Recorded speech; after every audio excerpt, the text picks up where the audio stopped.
찬송에 많은 은혜 받으셨어요. 기도 가운데 여러분 심령 가운데 뜨거움이 임했습니까?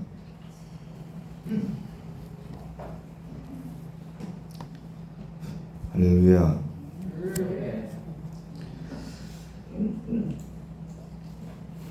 예배에 지각하는 것도 문제지만 더 큰 문제는 기대를 가지지 않고 예배 오는 거예요.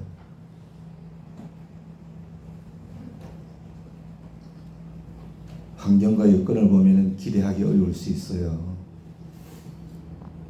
사람 보지 말고 하나님 바라봐야 돼.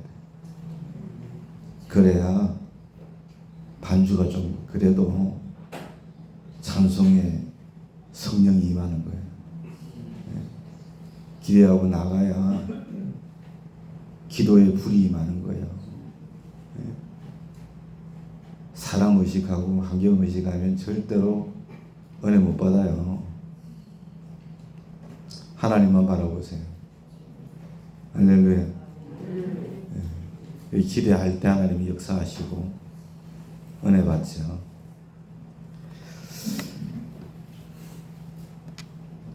오늘 창세기 2장 1절로 3절 같이 받았는데, 천지와 만물이 다 이루어지니라, 이와 같은 제목으로 하나님의 말씀을 전거하도록 하겠습니다. 창세기 2장은 창세기 1장에서 천지 창조 하신 내용이 나오죠. 그 천지 창조와 특별히 마지막에 하나님께서는 사람을 창조하셨어요. 그래서 2장은 1장에서의 천지 창조, 특별히 사람에 대한 부연 설명으로 생각하시면은 크게 무리가 없을 것 같습니다. 1절부터 3절까지를 오늘 본문으로 받았는데, 이 내용을 보면은 하나님께서 6일 동안 창조 사역을 다 마치시고 7일째 되는 날에 안식하심으로 그 날을 복되게 하사 거룩하게 하셨다. 그 말씀이죠.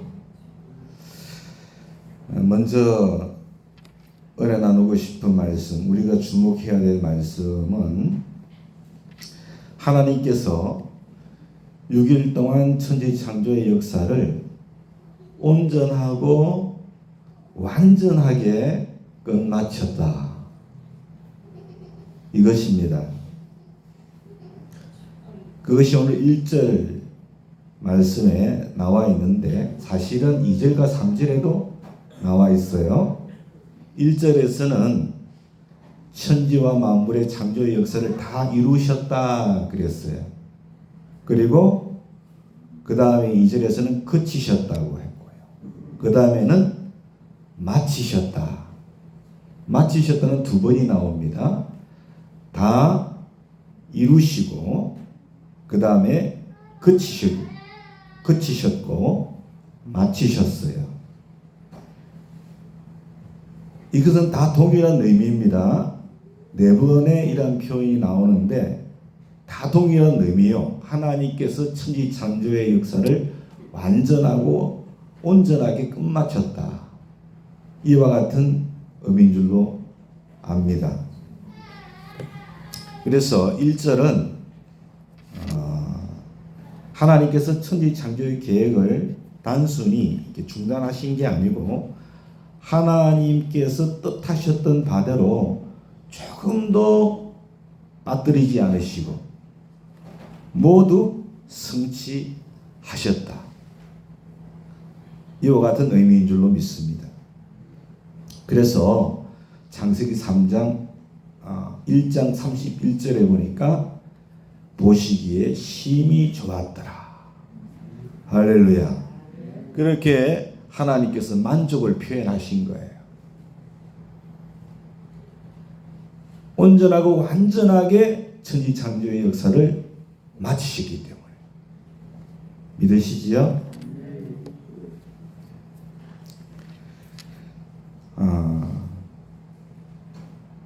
또한 1절에서 의미하고 있는 것은 뭐냐면은 그 하나님께서 창조하신 피조물들을 지금도 보존하시고 관리하시고 계신다. 오늘날까지 계속해서 보존하고 관리하고 계신다. 이와 같은 의미가 담겨져 있다는 것도 우리가 알아야 됩니다. 요한복음 5장 17절에 예수께서 그들에게 이르시되 아버지께서 이제까지 일하시니 나도 일하신다. 그렇게 말씀하셨어요. 주님은 지금도 일하고 계시는 줄로 믿습니다. 천지 만물을 다 창조하셨고 지금도 보존과 관리하고 계시는 줄로 믿습니다. 그도 그런 것이 우주를 탐구하는 학문이 있어요. 이제 우주과학자들이죠. 그들의 얘기를 들어보면 지구하고 달하고의 거리가 조금이라도 가깝거나 조금이라도 멀어지면, 태양하고 지구하고의 거리가 조금이라도 가깝거나 조금이라도 멀어지면은 지구는 종말한대요. 여러분 한번 생각해 보세요. 이 우주 가운데 이 별들이 수많은 별들이 있는데 그 중에 하나가 지구예요. 우주에 떠 있는 거예요. 예? 지구도 별이잖아요. 그렇죠? 예? 공전과 자전을 하고 있는데 여러분 그 간격이 일정하게 유지가 되고 있는 것은 하나님께서 창조하셨고 전능하신 하나님께서, 그렇죠? 예, 모든 것을 관리하고 다스리고 계시기 때문인 줄로 믿습니다.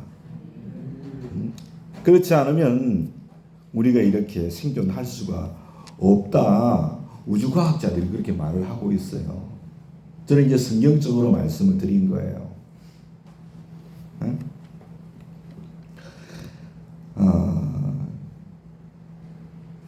사랑하는 여러분, 예전에 이제 SUV 차량 중에 갤로프가 있었어요. 지금도 뭐 가끔은 보이기도 하는 것 같은데 보기는 힘든데, 스포티지 지금도 이제 신형들은 나오고 있습니다만, 그때 이제 보면 캥거루 범퍼라고 하는 걸 달았었어요. 캥거루 범퍼, 앞뒤로 쇠로 된 이런 범퍼를 추가로 달았단 말이에요. 그게 보기에는 참 멋있고 운전자는 보호할 줄은 몰라도 그게 만약에 교통사고가 딱 나버리면 사람을 하고 이렇게 부닥치게 되면 사람은요 그 범퍼가 설치된 거하고 그냥 일반 범퍼인 차량하고는 그 사망률이 엄청나게 차이가 난다는 거예요. 그리고 이 다치는 데 있어서 경상이냐 중상이냐는 것도 엄청나게 영향을 미친다. 그런 그 뉴스가 나왔었어요.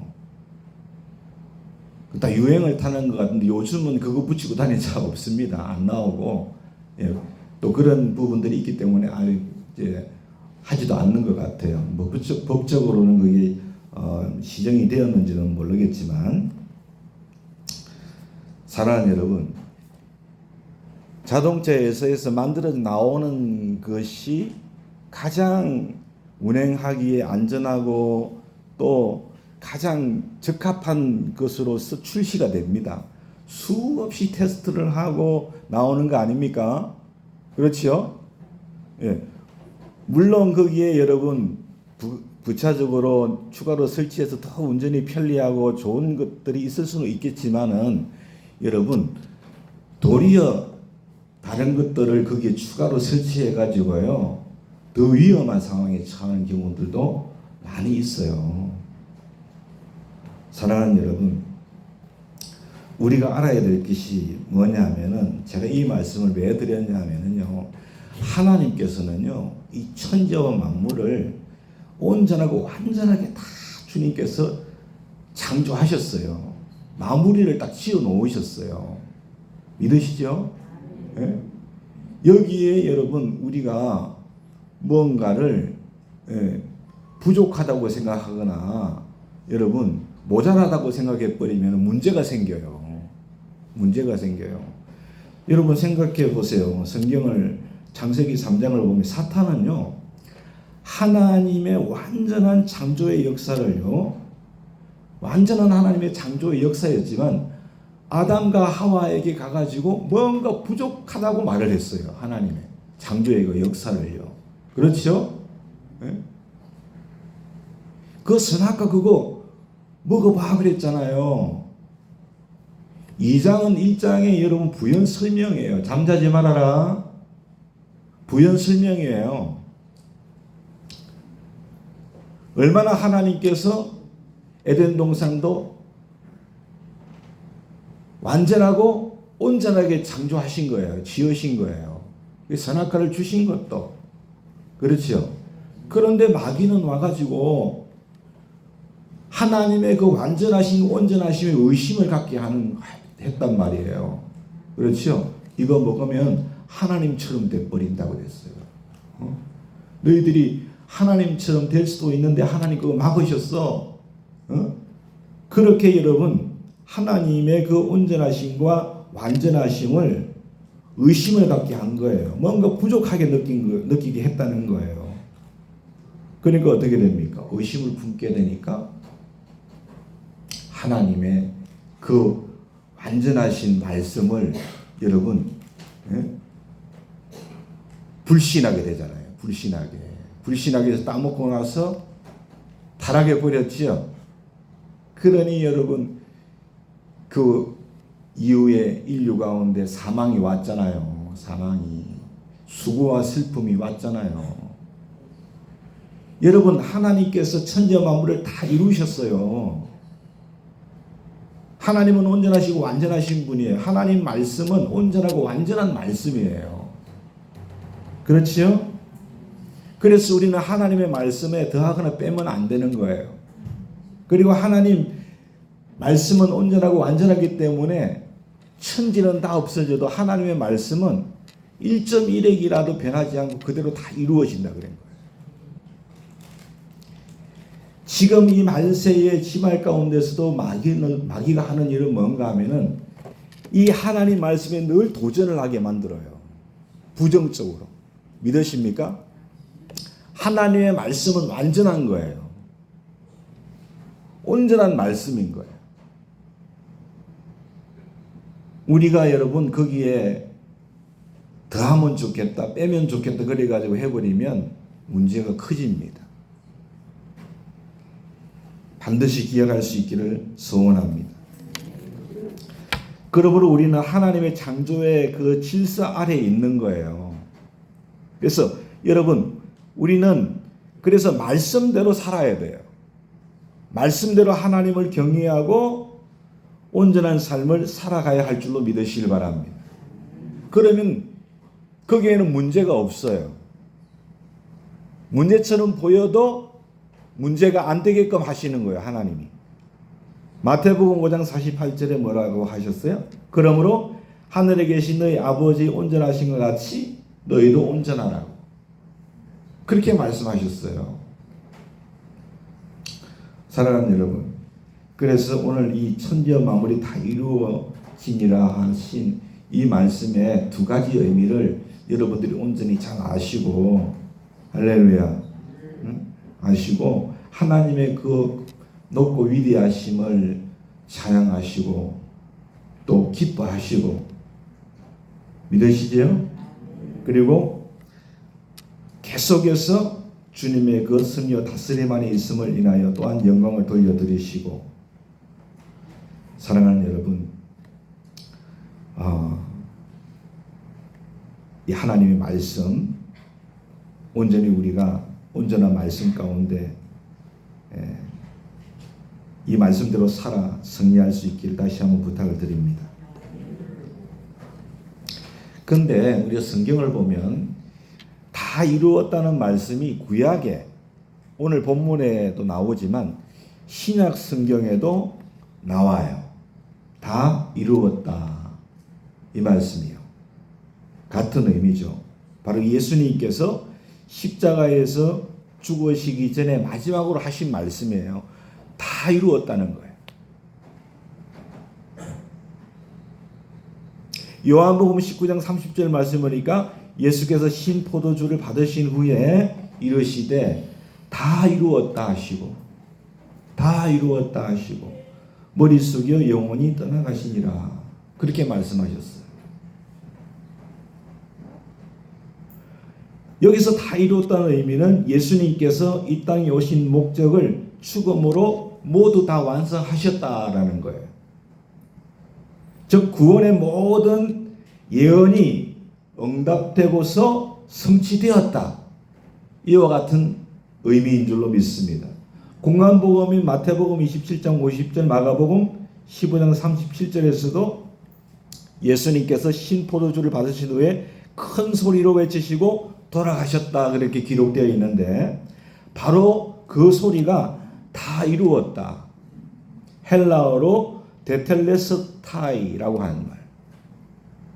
그렇게 신학자들은 말하고 있습니다. 그러므로 예수님의 이 다 이루었다는 외침은요, 절망의 외침이 아니에요.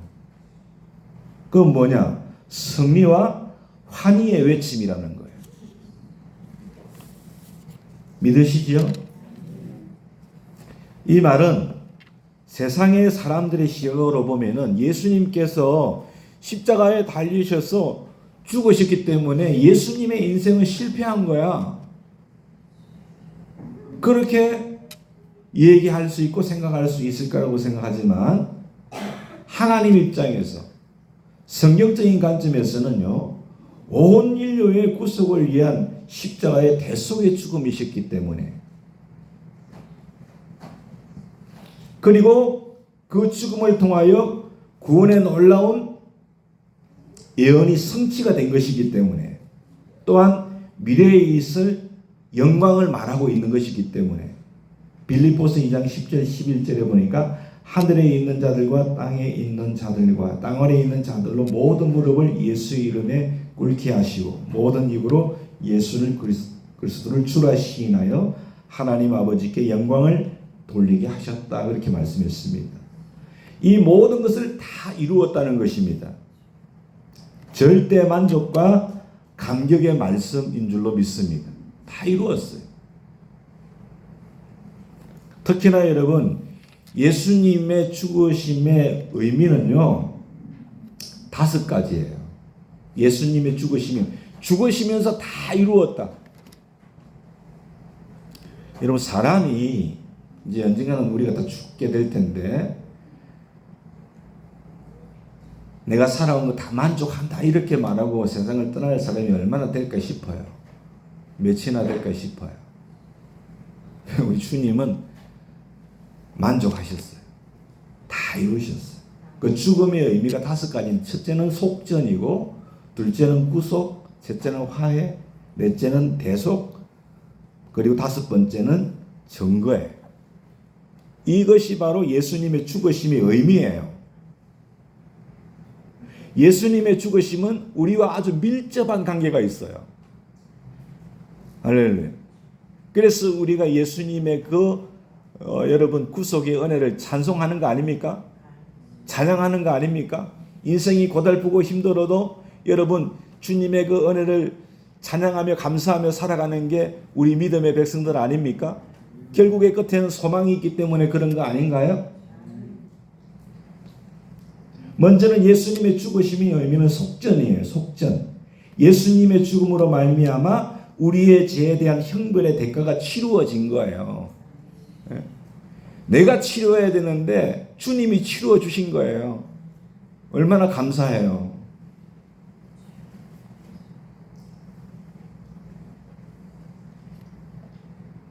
마태복음 20장 28절에 보니까 인자가 온 것은 섬김을 받으려 함이 아니에요. 도리어 섬기려 하고 자기 목숨을 많은 사람의 대속물로 주려 함이니라. 예수님께서는 십자가에 죽으심으로 온전히 승리하신 줄로 믿습니다. 다 이루어 버린 거예요. 속전의 의미가 있는 거예요. 디모데전서 2장 6절에 그가 모든 사람을 위하여 자기를 대속물로 주셨으니 우리를 대신하여서 죽으신 거예요. 그리고 두 번째 의미는 뭐냐면 구속이에요. 구속. 구원을 말하는 거예요. 창세기 3장 17절을 보면 아담의 범죄 때문에 저주를 받게 되었죠. 세상이 예수님의 죽음에 의해서 이제 모든 사람이 그와 반대로 구원을 받을 수 있게 되었다는 거예요. 에베소서 1장 1절에 그는 허물과 죄로 죽었던 너희를 살리셨도다. 주님이 우리를 위하여 죽으심으로 우리를 죄에서 살리셨대요. 죽음에서 살리셨대요. 그래서 여러분 그게 뭐라고 합니까? 그걸 은혜라 그래요. 은혜라고 해요. 우리는 그 은혜를 인하여 믿음으로 말미암아 구원을 받은 줄로 믿습니다. 예, 이것은 너희에게서 난 것이 아니고 하나님의 선물이라고. 그리고 주님이 말씀하셨어요. 그리고 우리 주님의 십자가만 생각하면 여러분 그냥 우리가 감사하지 않을 수 없는 거예요. 감격에 우리가 눈물을 흘리지 않을 수 없는 거예요. 그렇잖아요? 그리고 세 번째는 화해예요. 예수님께서는 온 세상을 위한 화목제물이 되셨다고 하시는 것인 줄로 믿습니다. 그래서 하나님께서는 이를 만족하셨어요. 화목제물이 되신 하나님과 우리 사이를 화목하게 하신 거예요.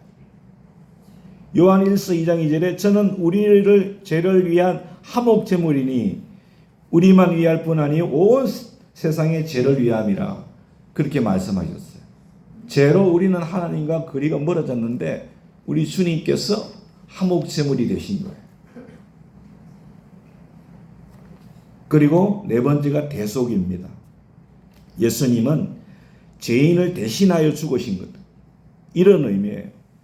고린도후서 5장 21절에 하나님이 죄를 알지도 못하시는 이를 우리를 대신하여 죄를 삼으신 것은 우리로 하여금 그 안에서 하나님의 의가 되게 하려 하심이라. 하나님은 죄가 없는 분이에요. 그런데 우리를 대신하여 죄를 삼으셨대요. 그래서 예수님 안에서 오늘 우리를 어렵다 하시려고 그렇게 말씀하고 있습니다. 그래서 예수님의 죽음의 의미는 죄인을 대신하여 죽으신 대속의 의미가 있는 거예요. 그리고 마지막의 증거는 뭐냐면은 증거라고 하는 것은 뭐냐면은 이러한 예수님의 대속의 죽음은 하나님께서 세상을 아끼신 그 사랑의 증거라는 거예요. 사랑의 증거. 얼마나 사랑하시는가. 로마서 5장 8절에 하나님이 우리가 아직 죄인 되었을 때에 그리스도께서 우리를 위하여 죽으심으로 하나님께서 우리에게 대한 자기의 사랑을 확정하셨느니라. 그러니까 주님의 십자가의 죽으심은 나를 사랑하시는 주님의 그 사랑이 그냥 확정된 거예요. 그것을 나타내고 있는 거예요. 여러분, 하나님은 여전히 우리가 어떤 상황 가운데 있다 할지라도 하나님은 여전히 우리를 사랑하십니다. 그 십자가의 죽으심의 그 사랑, 그 사랑으로 우리를 사랑하고 계시는 줄로 믿으시길 바랍니다.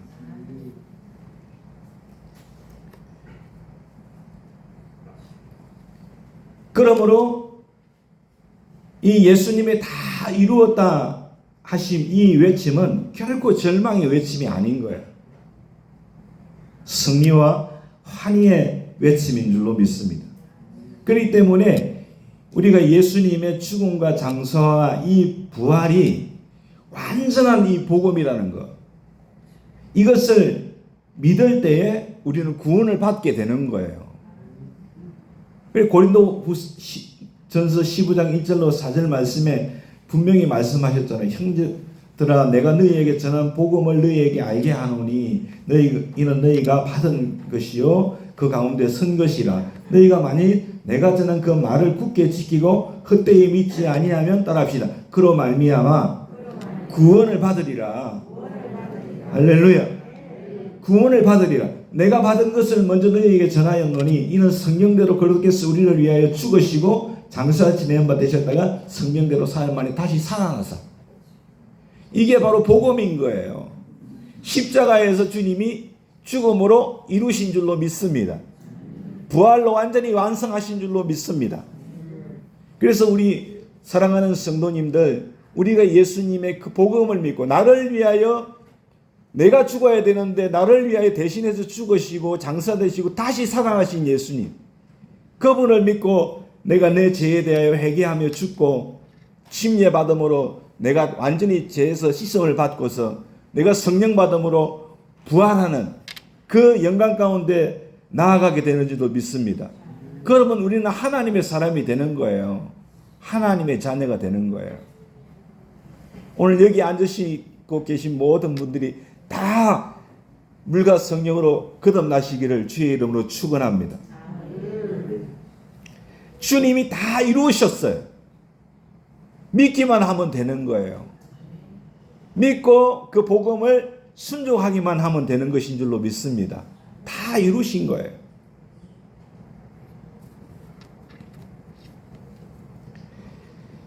그리고 오늘 2절과 3절에 보면 하나님의 그 창조의 역사를 하나님께서 다 마치신 후에 일곱째 날을 복되게 하시고 거룩하게 하사 안식하셨다 그랬어요.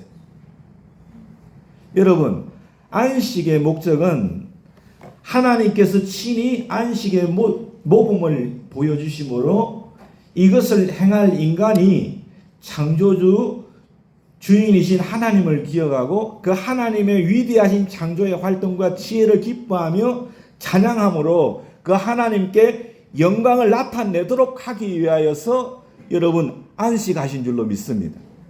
이게 이게 오늘 본문의 안식의 목적인 거예요. 안식하시니라. 근데 출애굽기 16장 29절 말씀을 보면은 이 안식의 뜻이 히브리 말로 샤바트인데 훗날에 이스라엘 백성들에게 있어서는 이 안식일이 일상을 멈추고 하나님을 경배하고 즐겁게 쉬도록 주어진 날의 이름으로 주어지게 되었다는 것을 우리가 알 수가 있습니다. 그런데 우리가 알 것은 이 안식일의 제도의 근거와 오늘날의 안식일의 이 제도는요, 하나님의 창조 사역에 그 뿌리를 두고 있다는 거예요. 이걸 우리가 알아야 되는 거예요. 하나님께서는 세상을 6일 동안 창조하신 후에 하루를 쉬심으로 안식일 제도의 규례를 세우신 거예요.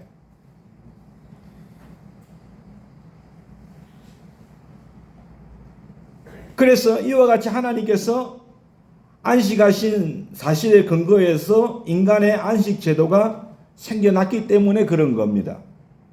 안식일을 지키는 것은 하나님의 창조 질서에 순종하는 것인 줄로 믿습니다. 인간은 마땅히 이러한 창조 질서에 순종을 해야 됩니다. 오늘날 거의 모든 나라가 6일 일하고 하루는 다 쉬는 제도를 도입하고 있지 않습니까? 이것은 인간의 생체 리듬과도 조화를 이룬다고 그럽니다. 그리고 하나님이 안식일을 복 주셨다고 그랬어요. 복을 주셨는데 이 의미는 안식일이 인간하고 관계가 되기 때문에 그런 거예요. 인간하고 관계되는 날이 안식일이기 때문에 하나님이 그 날을 복 주신 거예요.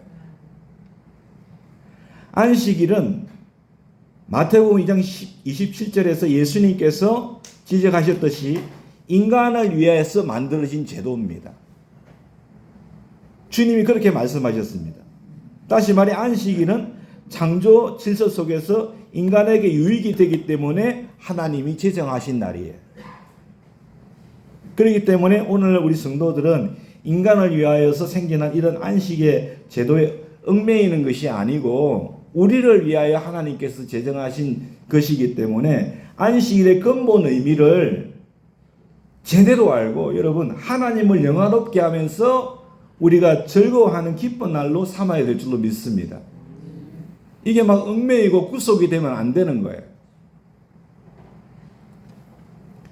그리고 하나님께서는 창조사역 가운데 제7일을 거룩하게 하셨다 그랬어요. 거룩하게.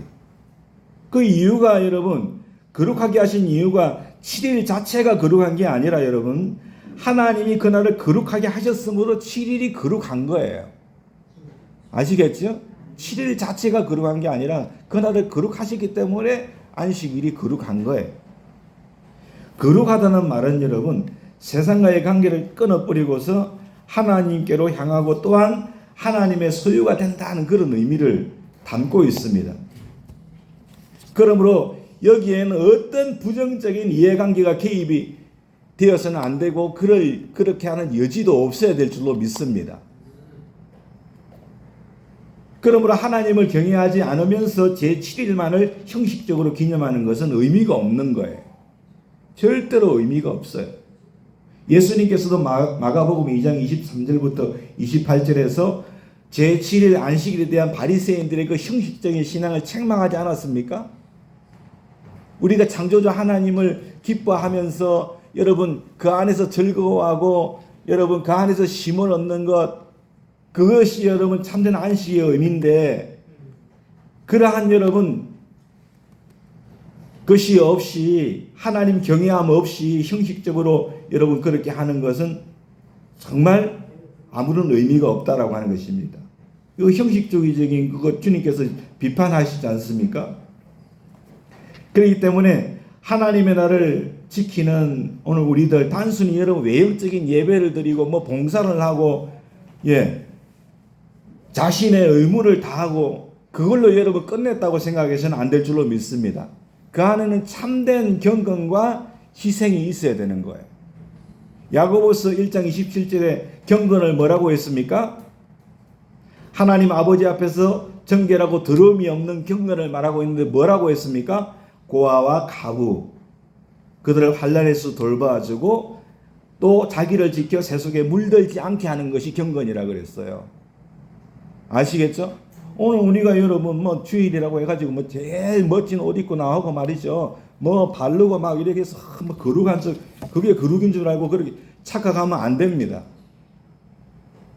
하나님이 뭐 그런 거 보시기 원하시겠습니까? 하나님이 말씀하시는 여러분 참된 경건이라고 하는 거는 어려운 사람을 도와주는 거예요. 그 환난에서 건져주는 것이 경건이라고 그랬어요. 그리고 자기를 지켜서 세속에 물들지 않는 거, 그게 경건이라고 그랬어요.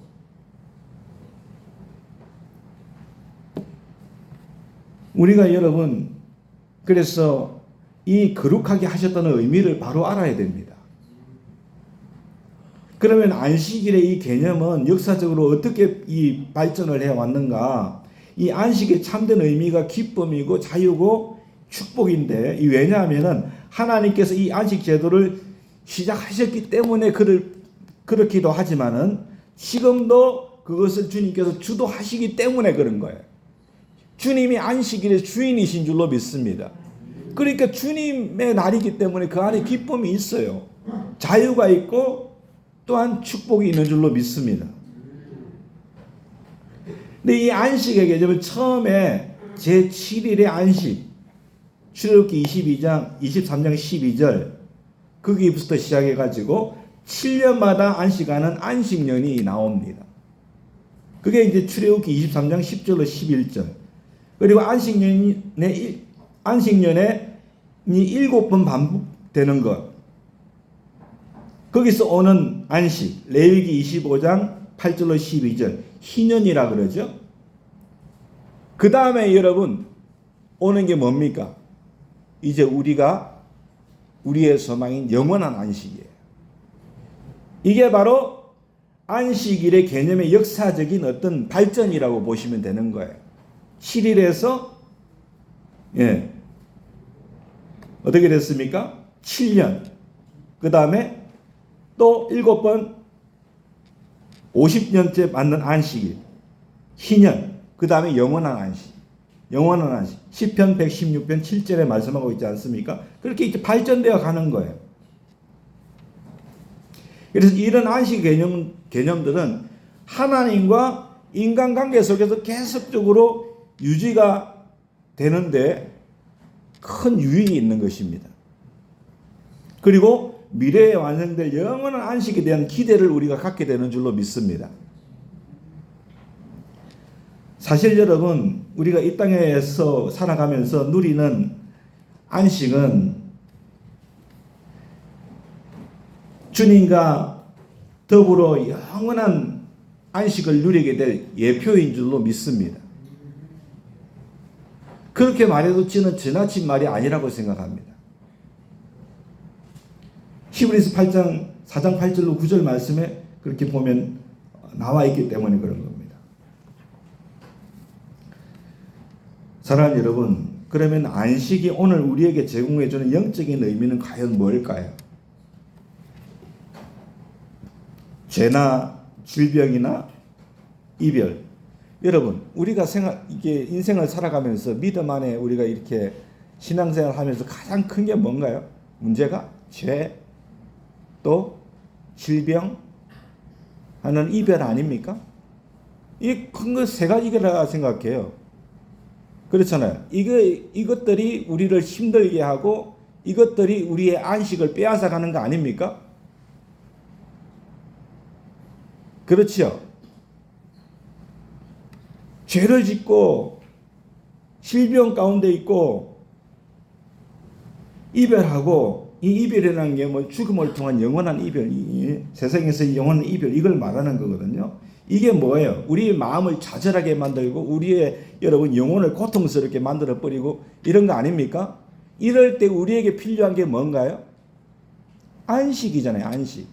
쉼이 필요하잖아요. 쉼이. 오늘 저에게도 필요한 것은 쉼이에요. 내 영혼에 참된 쉼이에요. 안식이 필요한 거예요. 여러분도 동일할 줄로 믿습니다. 그렇잖아요. 오늘 뭐 예배 드리는 거 나왔는데 찬송 가운데 막 지난 일주일 동안 예수님의 보혈의 능력으로 승리를 했으면 좋은데 그렇지 못했다면 마음에 막 죄 때문에 하나님 앞에 나가는 게 막 부담스럽고 그런 거 있지 않습니까? 질병이 있으면 낙심하지 않습니까?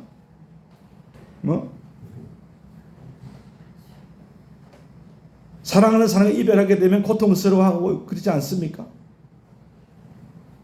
우리에게 필요하고 요청되는 게 안식이죠. 안식. 욥기 3장 26, 욥이 여러분 욥의 고난을 받으면 누가 과연 욥처럼 그렇게 믿음으로 설 수 있을까 싶을 정도로 진짜 욥이 대단한 하나님의 사람이에요. 그 욥이 여러분 고난 받고서 뭐라고 한지 아십니까? 욥기 3장 26절, 나에게는 평온도 없고 안일도 없고 휴식도 없고 다만 불안만 있구나. 그렇게 말했어요. 그 욥이 여러분 친구들이 와서 막 죄인이라 그러죠. 그렇지 않습니까? 뭐 자기 몸도 병들어 버렸죠. 사랑하는 가족들하고 다 이별해 버렸죠. 그런 여러분 좌절과 영혼의 고통 가운데 있었을 때 마음에 불안한 거예요. 그 불안한 가운데 뭐라고 했습니까? 평안이 없대요. 안일도 없고 휴식도 없다는 거예요. 그러니까 뭐가 필요한 거예요? 쉼이 필요한 거예요. 쉼이 필요하다니까요. 시편 22편 2절에 다윗도 보면은 내 하나님이여 내가 낮에도 부르짖고 밤에도 잠잠하지 아니하오나 응답하지 아니하시나이다. 늘 고통과 고난 속에 있는데 하나님 의지하는데 하나님은 여전히 잠잠하신 거예요. 그래서 성도들 중에는 흔히 이 땅 위에서의 삶을 포기하고 영원한 안식의 세계인 저 천국만을 동경하는 아주 그냥 극단적인 내세주의로 변신하는 그런 때가 있습니다. 차라리 그만 내가 그냥 하나님 내 영혼 그두고 가면 좋겠네.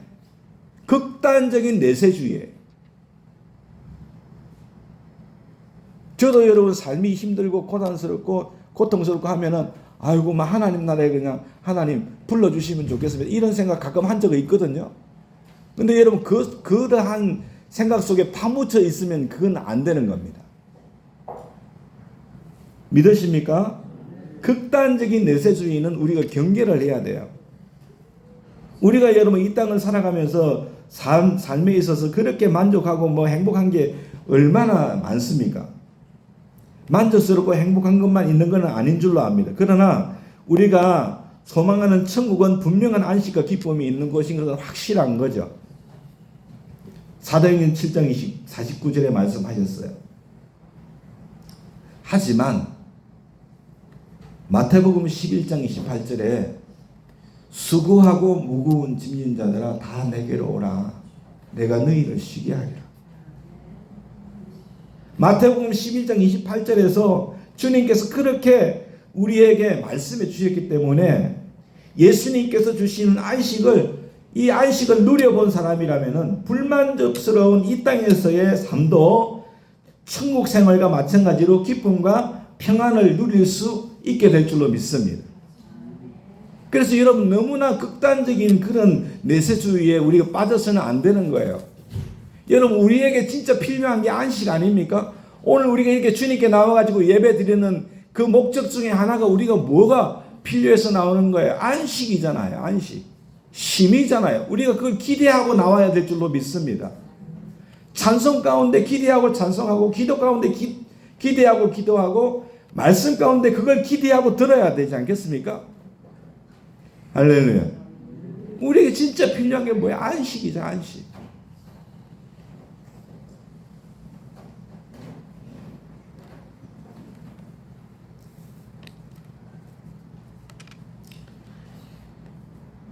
예수님 안에서 그 안식을 우리가 누릴 수 있게 되는 줄로 믿습니다.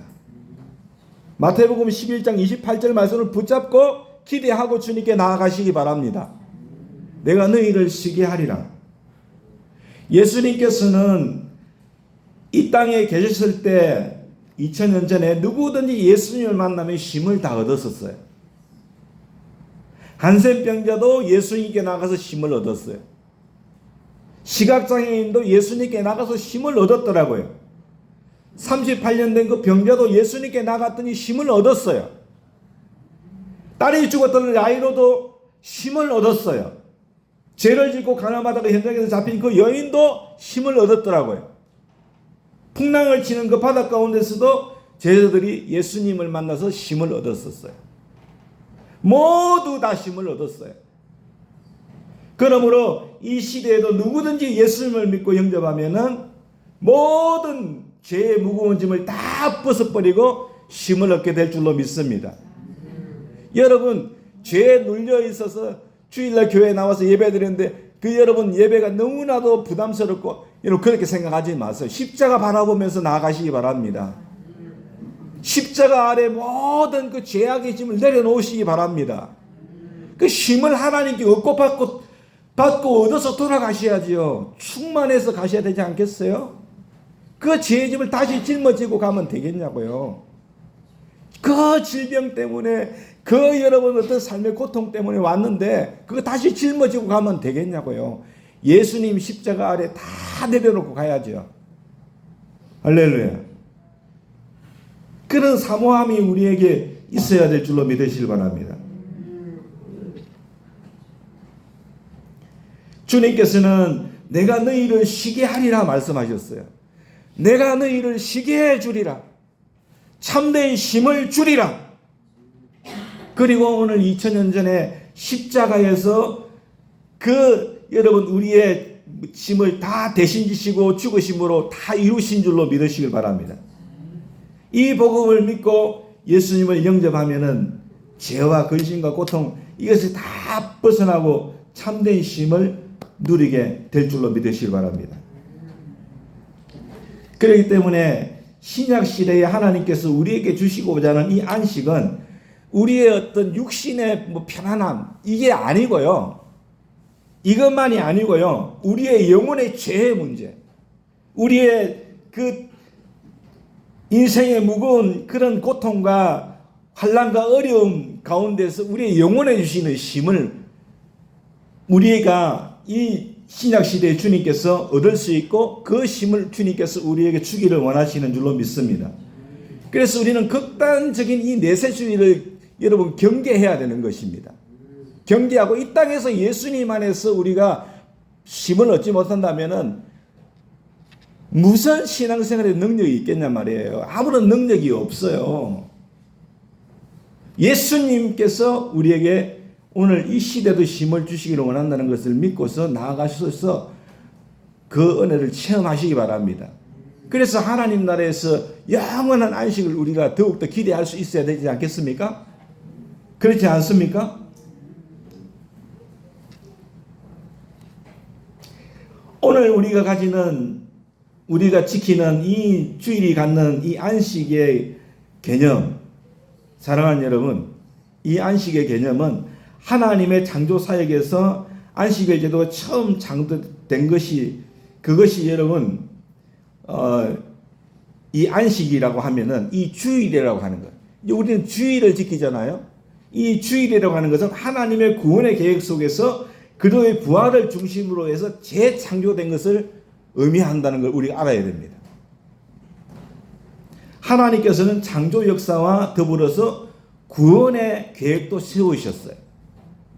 예수님의 죽음의 힘과 부활로 구원을 완성하셨습니다. 이런 이유로 성도들의 이 역사가는요, 처음 창조와 부활 창조로 이 구분이 되는 줄로 믿습니다. 다시 말하면 예수님 안에서 이룩한 새 계약 시대에 오늘 우리는 살고 있습니다. 그래서 옛 계약 시대의 사람들의 안식 제도를 그대로 따르지 않는다는 걸 우리가 알아야 돼요. 그러면 오늘날 우리 성도들은 안식일을 기다리면서 여섯 동안 노동하는 것이 아니에요. 그럼 뭐냐? 예수님의 부활하신 우주적인 사건으로 이미 달성하신 안식 속에서 기뻐하면서 일주일을 시작하는 것인 줄로 믿습니다. 이게 바로 오늘날의 주일의 여러분 의미인 줄로 여러분 믿으시길 바랍니다. 그러므로 우리 성도들은 이미 예수님께서 성취하신 승리를 통해서 승리와 성공을 확신하면서 6일 동안 일을 즐겁게 시작하는 거예요. 참여하는 거예요. 아시겠죠? 이와 같이 안식일을 기념하는 날이 일곱째 날에서 이제 한 주의 첫째 날로 이제 바뀐 것입니다. 그러나 이 안식일의 기본 정신만큼은 오늘날에도 여전히 계속된다는 것을 우리가 기억해야 될 줄로 믿습니다. 뭡니까? 거룩하고 엄숙하게 지키면서 이날에는 우리의 영리를 위해서 일하지 않는다라고 하는 것입니다. 그러나 우리가 주님의 이 부활하신 이 주의, 할렐루야, 그 승리와 성공을 언약을 부여잡고서 주일을 첫날로 시작한다는 것을 잊지 않아야 될 줄로 믿으시길 바랍니다. 마태복음 12장 7절로 12절 말씀을 보면 안식일은 사람을 위해서 생겨난 것이다. 안식일의 주인은 예수님이시다. 할렐루야. 그리스도 안에서 하나님의 영광을 드러내는 일은 여러분 오히려 언제라도 이 주일에 행하여질 수 있기를 소원합니다. 믿습니까? 구하나 가부를 구제하고 돌보는 일, 이 일을 우리가 이 주일에 해야 될 줄로 믿습니다. 셋속에 물들지 아니하고 그렇게 믿음 안에서 행할 수 있는 저와 여러분 되실 수 있기를 예수님의 이름으로 축원합니다.